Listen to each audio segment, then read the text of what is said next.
Hi, I'm Spencer Ziegler.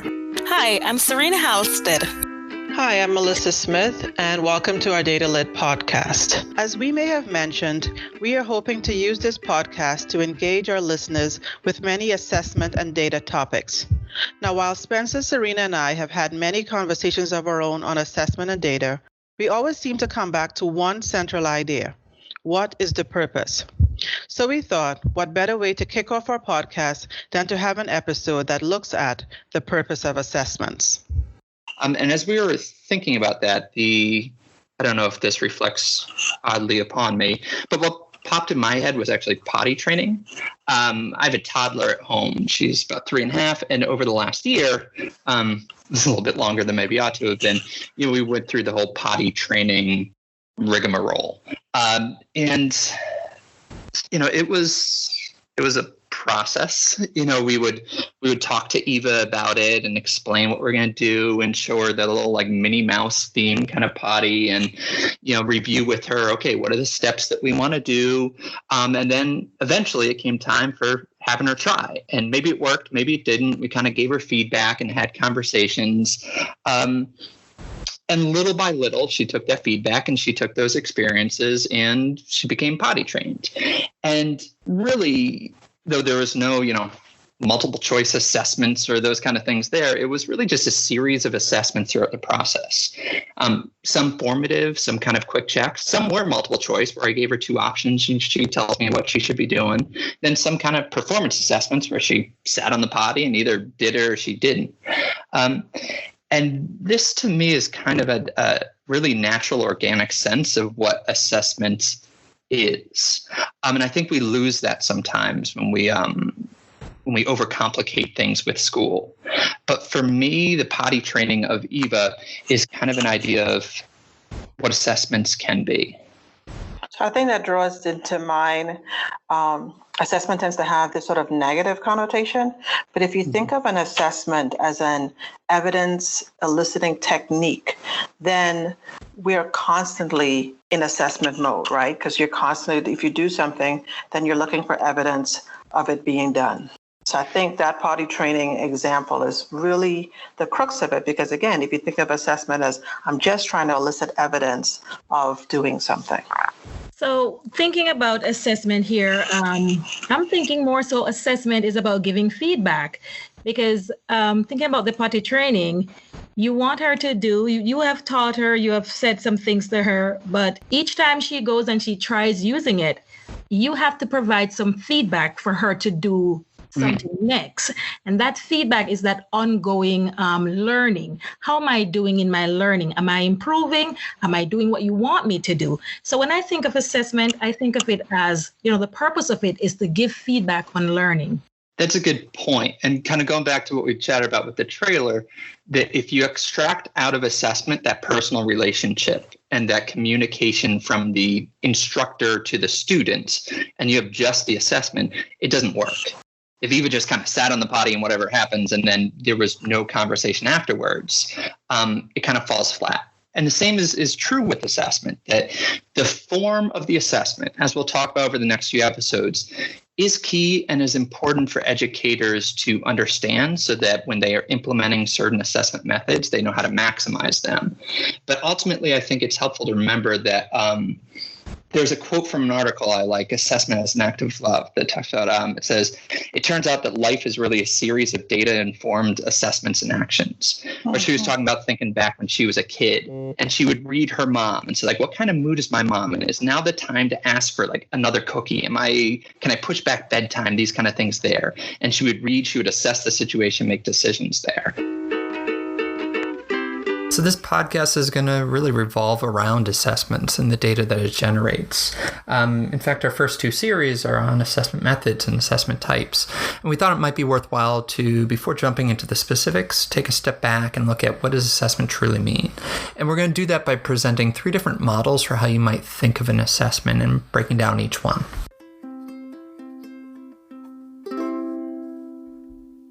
For me, I like to start off with the purpose or the goal. So for me, the goal of assessment has to be like a support it supports the improvement of teaching and learning.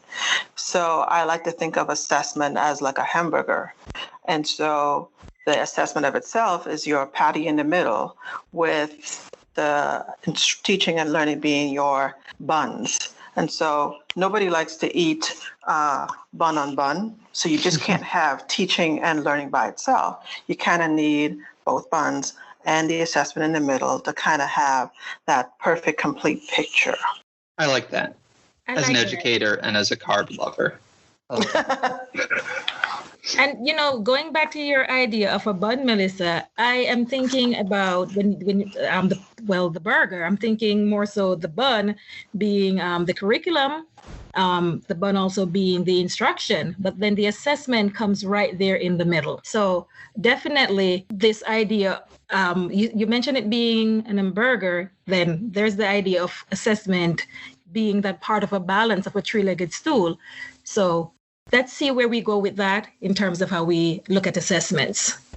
It's also nice to think of assessment in the middle, because I think sometimes we fall into the trap of thinking as the assessment as the period at the end of the sentence, that you do everything and then you have an assessment and then kids just disappear for the summer or something like that. And yes, as we'll talk about with our assessment types series, outcome assessments can be really helpful, but you always need to then act upon what you learn from the assessment and use it to improve instruction, figure out where kids need to go next and how you can modify your teaching for them. So that hamburger model, I think that's good. I like that model. Another model you can look at kind of is going back and looking at the roots of the word. So assessment itself is actually, it goes back to a Latin word, and there's about like a 2% chance that I pronounce this correctly. So sorry in advance, any Latin fans. But assessment goes back to the Latin root assedere, which actually means to sit with or to sit beside. And I think there's really kind of a beautiful model and a beautiful image for what assessment can be. So if you think of like a teacher sitting next to a kid as they're working through a standard or an idea, and the teacher's just kind of giving a little feedback here and there and helping the kid as they're going through their learning goals. But the fact is there's one teacher and there's a whole bunch of kids. So the idea is an assessment can be that resource on the side that's helping kids along. What are your thoughts on this model? So I like that idea, Spencer. Thinking about assessment, that person sitting beside me as I go, right? So I'm thinking more so then the assessment drives the instruction, right? So thinking about assessment being that the teacher is trying to collect evidence of the student's learning. And based on what she is picking up on what the student is doing, right, that assessment determines our next step. So the assessment really is ongoing. It's side by side with the instruction. It is the driver of the instruction. For me, I like that model because, again, there's some humility in that image of sitting next to or being beside someone, right? Where when we were talking about some of our experiences, assessment can have this sort of thing where it's either top down or, the person, there's a power struggle going on. But if you start to see assessment as this sitting next to, there's a sort of coming together, like a shoulder to shoulder sort of imagery that I think comes to mind, that I really like that idea of. It's not I am over you or I am bigger than you, I know more than you, but I'm learning from you as you learn from me. Yeah, to hop on Serena's metaphor, I think it breaks down the hierarchy in education a bit, and it puts the student in the driver's seat, and then the assessment is there to help them along that route. Therefore, it kind of transforms thinking of assessment as something that we do to kids, as something that we do with and for kids. And that to me, I think is pretty powerful as you switch to that, assessment of learning to assessment for learning. Or as learning, as the new word is, right? Right. So that's another way you can think of assessment as sitting with or beside a student. And Serena, you had a model as well. Which one was yours? So my model was the three-legged stool, right? And I kind of touched on that before, where with this stool, well, for the stool to be balanced any at all, we need to have the curriculum as one of the pegs. Then we have the instruction, and then assessment, right? And so trying to move one of the legs from the stool, then definitely it's going to tumble, right? So for this model, we're saying that it has to be balanced, or instruction cannot supersede the assessment. So think about giving, you're teaching all of this week, and then you give an assessment that does not match with what you were teaching. All right. Or better yet, you have the curriculum standards, you have the standards that the students need to, know and be able to do. Then you look at the standard and you interpreted the standards wrong. And so you teach something that the standard is not asking for, and then you try to assess the student on what the standard is asking for. So think about all of that imbalance going on. If this is a stool, you need a stool to sit on. Each leg must be so balanced, right, for it to support learning. So the curriculum has to be aligned, the instruction has to be aligned, and the assessment has to be aligned to create that well-balanced stool. I like that. I like the thinking of balance, and that if you take one of those out, so there's similarities between this model and yours, Mellisa, in that you have these kind of three pieces. What I like about the burger analogy is that when you bite in, you get a little bit of each, and that's how it should be as we're working through lesson by lesson, week by week. That assessment isn't just one giant thing that happens at the end. It's kind of integrated in each bite. And I like with Serena, the stool, the idea that if you take out one of those pieces, curriculum, instruction, or assessment, the thing topples. That you need to have all three of them solid and sturdy for it to work. System to work, right. Mm-hmm. And from that article, and we'll drop in the show notes links to the articles in which we were reading and basing some of this off. There's a line that I liked. This is coming from Edutopia, that assessment remains the least understood of the three concepts, referring to that stool, primarily because history and policy limit our understanding of its purposes and possibilities. And I think that's kind of key with this series, is that when we think of assessment, probably a lot of other things pop in mind. But by maybe focusing on one of these three models, whatever one makes sense to you, maybe it helps to kind of reframe and recapture what assessment truly means and truly can mean. And I think, too, in that quote that you mentioned, a key word for me that sticks out again is the purpose. And so I think one of the things that we do in education is an assessment is built with one purpose in mind, and we end up trying to use the data from that assessment for multiple purposes. And so while there can be several purposes for an assessment, we typically kind of have like three main ones. We think about in the classroom, right? To inform our instruction.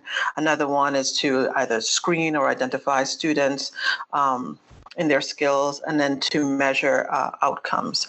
And so when you have these three main purposes, it feels as though it is very imperative that you have the right method for the right purpose. And so I feel as though that's a nice segue into when we next time when we get together, we're talking about what is the right method, what is the right tool to use, right? And so less of that, well, is it more multiple choice, less multiple choice, is it open-ended or not open-ended? But as we discussed in the next series, you'll see that every method has an advantage and disadvantage, and you have to make sure that you're using the right method for the right purpose. That is perfect. Because, I mean, we oftentimes talk of assessment as in this good or bad binary, when it's what are you using it for? If I take the assessment of whether Eva can use the potty and then apply that to determine whether she's ready for a tricycle, that's not going to work. That doesn't mean that it was a bad assessment. I'm just misapplying my findings from it. Right. And so even so too, with the assessment, as Mellisa just mentioned, we have different methods of assessments, right? And sometimes, we have to be careful of, using one assessment to try to get to all the evidence of students learning, right? And going back to that potty training, I'm also even thinking about driving. So I'm thinking of assessment being, serving different purposes, right? You want to see, or you want to know if a student can drive, but prior to taking the student on the road, you definitely would want to see, does the student know the road code? Does the student know the rules of the road, right? So I wouldn't want to put the child in a car to, okay, show me that you can drive. I need to know that you know some rules of the road before I put you there, right? So that's when we think about assessment being different methods and different purpose. So that's a good way of thinking about it. Different assessments serving different purpose, and depending on what evidence that we gather from the different methods, that information that we gather, that should drive the next step forward for our students, for our instruction, and for our students. What else do they need to know? So I think I want to end the episode with one of my favorite quotes from Rick Stiggins. The first time I heard it, it really resonated with me, and I used to use it as a poster in my class on my desk. And it says, "You can enhance or destroy students' desire to succeed in school more quickly and permanently through your use of an assessment than with any other tools you have at your disposal." And immediately upon thinking about that was my turning point about really being more intentional about the assessments that I choose and making sure that I'm using the right tool for the right purpose. That's perfectly put. And that's what we're going to then dive into in the next few episodes. What use these different assessment methods can have so that we are using them to benefit students, to, give them the full hamburger, to sit beside them, to give them that balanced stool so that they are prepared for life that awaits them. So we look forward to chatting with you over those next few episodes. As always, if you have anything to share with us, questions, comments, requests for other topics, you can reach us at wcpss.net/datalit. And thank you for joining us today. Thank you. Bye.